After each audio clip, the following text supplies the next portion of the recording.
Bagian kelima. Abu Ali tidak mampu menyelamatkan nyawa ayahnya.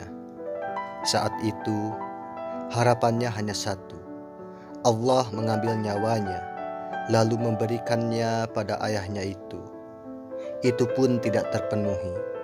Setelah beberapa hari, akhirnya Abdullah meninggal dunia. Kerumunan orang memadati pemakaman umum di Bukhara.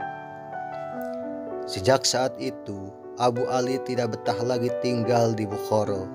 Ia berkeputusan untuk pergi meninggalkan kota itu. Ia merasa tidak ada lagi yang menunggunya di sana. Istana, pergolakan politik, aliran-aliran air, dan semua orang terasa asing di matanya. Saat melihat ruang kerja ayahnya dari balik jendela, dadanya langsung sesak. Abu Ali meminta pendapat Abu Sahal tentang rencana kepergiannya. Abu Sahal meminta agar ia diizinkan menemani Abu Ali, dan ia sepakat. Abu Ali menitipkan ibunya pada Mahmud, saudaranya, dan ia berjanji akan kembali. Pada hari kedua, perjalanan mereka sampai di desa Darkan, desa yang dari kejauhan tampak seperti gandum, dengan rumah-rumah yang berjejer di sepanjang jalan sungai. Dengan rumah-rumah yang berjejer di sepanjang pinggir sungai Jaihun. Begitu mendekati desa, Abu Ali dan Abu Sahal melihat sekumpulan orang berpakaian seragam dan sedang berbaris rapi. Suara gendang mereka saling bersahutan. Panji-panji berisi tulisan ayat-ayat Al-Quran membentang di atas kepala mereka. Mereka memukul dan menggebuk-gebuk dada sendiri dengan tangan. Tampak pula sebuah simbol besar berbentuk tangan dari bahan logam, simbol yang ditujukan pada keluarga Nabi Muhammad SAW. Ini semua menandakan bahwa mereka adalah kaum Syiah. Abu Ali, Abu Sahal, dan anak muda penunjuk jalan akhirnya masuk ke wilayah desa Darkan. Mereka berhenti di depan pintu gerbang sebuah masjid besar. Kuda-kuda mereka tampak sangat kelelahan, sebagaimana tuannya. Abu Ali sudah mengetahui bahwa hari itu adalah hari Asyura, dan pada hari itu, kaum Syiah memperingati kematian Hasan dan Husain. Abu Ali juga bermaksud mengikuti perayaan duka cita itu. Rombongan konvoi kaum Syiah itu akhirnya lewat di hadapan mereka. Tiba-tiba, seorang pemuda dari barisan konvoi jatuh terpelanting, persis di depan kuda Abu Ali. Apa yang terjadi dengannya? Tanya anak muda petunjuk jalan.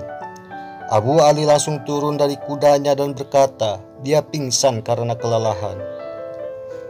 Ia memapah pemuda yang pingsan itu ke dinding terdekat dan kemudian memeriksa keadaannya. Warga desa menyaksikan dengan penuh rasa heran. Debu bertebaran ke angkasa, lalu diiringi kedatangan pasukan berkuda yang bergerak cepat. Mereka mengikatkan serbatan hitam di kepala masing-masing, yang sebagiannya menutup wajah mereka. Di atas kuda yang berlari kencang, masing-masing prajurit mengibaskan pedang ke angkasa. Pemandangan yang menyeramkan. Salah seorang penduduk desa lalu berteriak, "Mereka pasukan Ghaznawi." Selepas melihat pasukan berkuda yang tampak sedang marah, anak muda penunjuk jalan langsung menoleh ke arah Abu Ali dan Abu Sahal lalu berkata, "Cepat naik, pasukan Ghaznawi datang. Kita harus kabur." Abu Sahal bergegas meraih tali kekang kudanya dan berjalan menuju arah Abu Ali. "Apalagi yang kamu tunggu? Jika mereka melihat kita, mereka pasti menggorok leher kita." Abu Ali masih sibuk memeriksa dan mengobati pemuda desa yang jatuh pingsan tadi. Abu Sahal dan si petunjuk jalan kembali lagi dengan kuda masing-masing dan menghampiri Abu Ali. "Naiklah Abu Ali, mereka akan membunuh kita," kata Abu Sahal dengan nada keras. Abu Ali tampak kesal. "Apa kamu bilang? Aku tidak bisa meninggalkan pemuda ini dalam kondisi seperti ini." Aku akan menyelamatkannya, katanya. Abu Ali memberi pemuda itu napas buatan. Kali ini Abu Sahal berkata pelan, "Abu Ali, demi Allah, cepatlah berdiri. Sebentar lagi mereka sampai dan akan membunuh kita. Kami sangat takut pedang."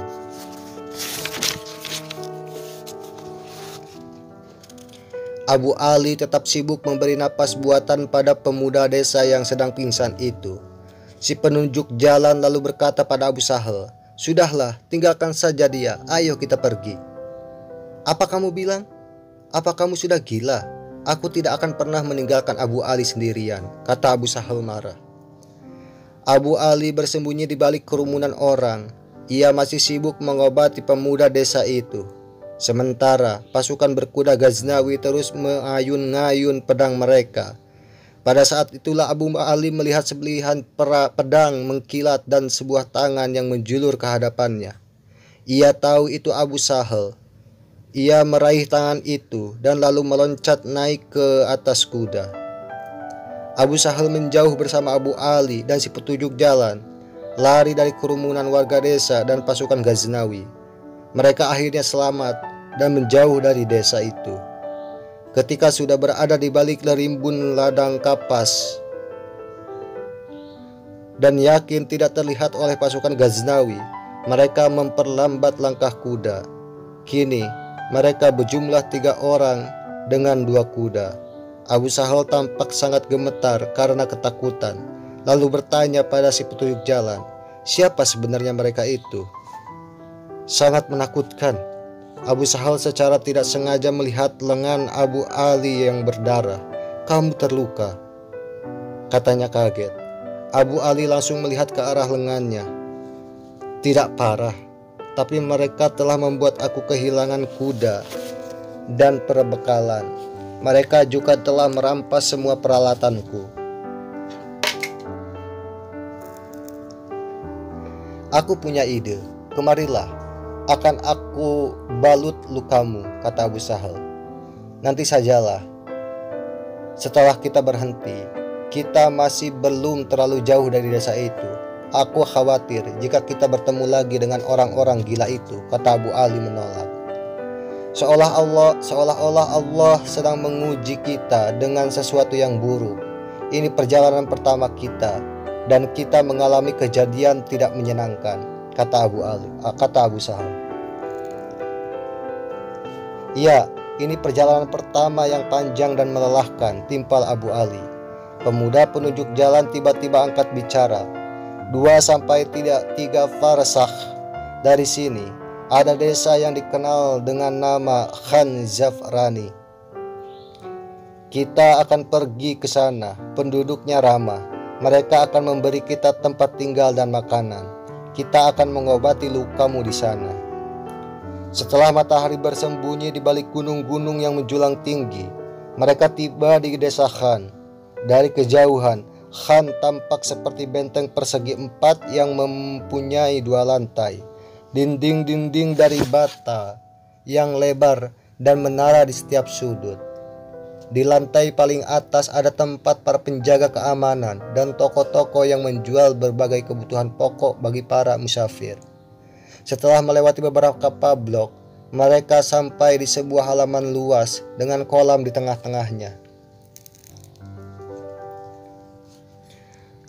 Di lantai yang sama, beberapa kamar berjejer rapi. Dari sisi kanan, seorang lelaki datang menyambut kedatangan mereka. Mereka menyerahkan kuda-kuda untuk diikat, lalu menuju aula besar yang berkubah. Beberapa orang duduk sembari bersender ke dinding di bawah sinar lampu yang sangat terang. Mereka menempati sisi yang kosong, lalu duduk bersama. Abu Sahal menaruh ujung tombaknya di tungku api yang tak jauh dari tempat duduknya. "Apakah kamu ingin membalut lukanya?" tanya anak muda penduduk jalan. "Ya, benar," jawab Abu Sahal singkat. Ketika Abu Sahal membalut luka Abu Ali, seorang laki-laki datang menghidangkan makanan untuk mereka. Mereka pun langsung menyantapnya. Tak lama kemudian, mereka kenyang. Abu Ali menyender ke dinding. Ia teringat Bukhoro, ibunya, saudaranya, ayahnya, dan setiap orang yang dikenalnya di kampung halamannya itu. Segalanya berlalu begitu cepat. Ingatan-ingatan pada masa lampau telah menyesakkan dadanya. Ia masih tenggelam dalam lamunan saat seorang menyapanya. Assalamualaikum al-Syekh Ar-Rais. Sontak Abu Ali kaget dan menoreh pada laki itu. Kenapa Anda memanggil dengan nama sebutan itu? Laki-laki itu hanya tertawa kecil. Tak ada orang yang tidak mengenalmu di sini. Saya Abu Nasr Al-Iraqi, penyuka matematika. Kadang-kadang saya juga melukis, jawabnya. Setelah itu, Abu Nasr merogoh saku dan mengeluarkan beberapa lembar lukisan pemandangan alam, kuda dan semacamnya. Abu Ali kagum melihat lukisan-lukisan itu.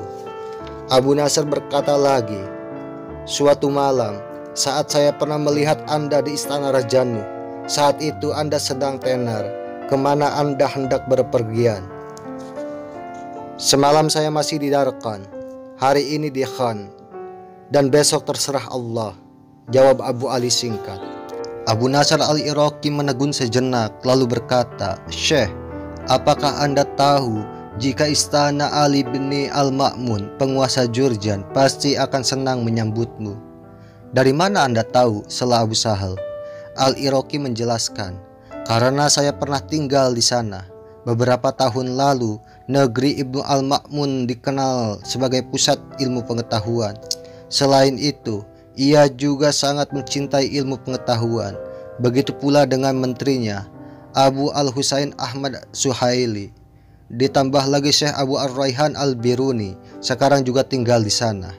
Abu Ali tiba-tiba berdiri dan bertanya dengan rasa penasaran, Syekh Al-Biruni, saya sudah mengira beliau ke Jurjan.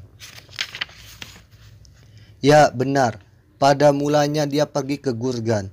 Selama beberapa tahun ia mengabdi pada Raja Uwash Majir. Tapi kini pada Ibnu Al-Ma'mun.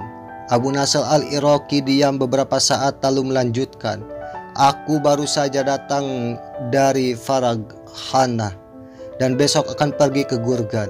Jika Anda mau, mungkin kita bisa berangkat bersama-sama.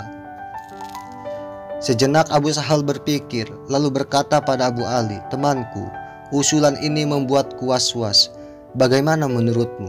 Abu Ali menoreh ke arah Al-Iraqi seraya berkata, jika raja mencari seorang dokter, maka Abu Sahal harus masuk dalam hitungan. Sementara itu, kemampuan saya telah berubah. Al-Iraqi langsung mengarah pemandangannya pada Abu Sahal. Ia sedang bimbang, biarkan saja dia, kata Abu Sahal. Abu Ali menyenderkan kepalanya ke dinding. Abu Sahal memegang tangannya seraya berkata, sebelum kau tidur, tolong beritahu apa yang akan kita lakukan besok. Aku tidak ingin terlantar di padang pasir Turkistan hingga mati. Apakah kita akan pergi ke Gurgan bersama Abu Nasr? Kepala Abu Ali masih tersender di dinding. Saat menjawab pertanyaan Abu Sahal, mungkin kita lari dari takdir. Kita tak akan pergi dan melihat apa yang telah ditakdirkan Allah. Selain itu, aku juga kangen pada temanku Al-Biruni.